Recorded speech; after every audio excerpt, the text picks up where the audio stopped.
एक अजन्मी लड़की की कहानी। सविता के जन्म के पहले उसकी माँ की 3 संतानें थीं। सविता उनकी चौथी संतान थी। सविता के जन्म के पहले उसके घर में 2 भाई और 1 बहन थी। सविता के मम्मी पापा एक मिडिल क्लास फैमिली से थे। सविता जब अपनी माँ की पेट में थी तभी लोग तरह तरह की बातें करने लगे कि 4 बच्चे को कैसे पालोगे तुम लोग। सब लोग यहाँ तक कहने लगे कि अबॉर्शन करवा दो, लेकिन सविता की मम्मी बोली नहीं, मैं अबॉर्शन नहीं करवाऊँगी। कुछ दिन ऐसे ही बीत गए, लेकिन एक दिन सविता की दादी ने चेकअप के बहाने सविता की मम्मी को अस्पताल ले गई। वहाँ उन्होंने उनका अल्ट्रासाउंड करवा दिया और दादी ने ये पता करवा लिया कि लड़की होगी या लड़का। सविता की मम्मी और दादी घर आ गई और दादी ने सबको बता दिया कि लड़की पैदा होगी। ये सब सुनने के बाद सब लोग अबॉर्शन की जिद करने लगे, लेकिन सविता की मम्मी मना करती रही। लेकिन एक दिन वो भी हार गई और सबकी बात मानकर अस्पताल पहुंच गई। मम्मी जैसे ही अस्पताल के बेड पर लेटी तो सविता के पिता उनके पास गए। सविता के पिता बोले कि चलो घर, अबॉर्शन नहीं करवाते, जो होगा मिलकर कर लेंगे। ये सुनकर सविता की मम्मी बहुत खुश हो गई और घर वापस आ गई। कुछ महीनों बाद सविता का जन्म हुआ।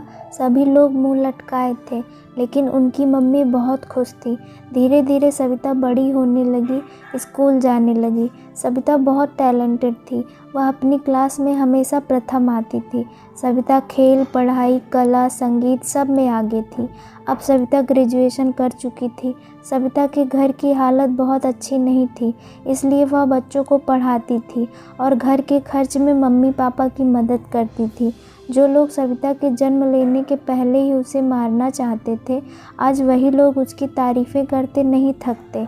सविता से उसके मम्मी पापा को बहुत उम्मीद थी कि सविता ही उसका सहारा बनेगी। सविता ही घर में पहली सरकारी नौकरी लाएगी। सविता यूनिवर्सिटी में प्रोफेसर बनना चाहती थी। अब सविता ने अपनी सारी पढ़ाई पूरी कर ली थी। उसने प्रोफेसर बनने के लिए एग्ज़ाम दिया था। कुछ दिन बाद सविता का रिजल्ट आ गया और वो एग्ज़ाम में पास हो गई। सारे लोग बहुत ज़्यादा खुश थे। सबकी आंखों में खुशी के आंसू थे। अब सविता अपने मम्मी पापा सबका अच्छे से ध्यान रखती थी, उनकी हर ज़रूरतें पूरा करती थी।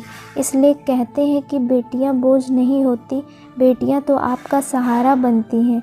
बेटी के जन्म से दुखी ना हो, बेटा बेटी सब एक समान है। बेटियों को गर्भ में मत मारिए, उन्हें दुनिया में आने दीजिए, फिर देखिए वो लड़कों से भी आगे बढ़कर दिखाएंगी।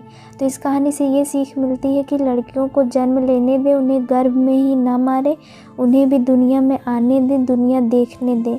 तो आपको ये कहानी कैसी लगी ज़रूर बताइएगा। अच्छी लगी हो तो चैनल को सब्सक्राइब करें। Thank you.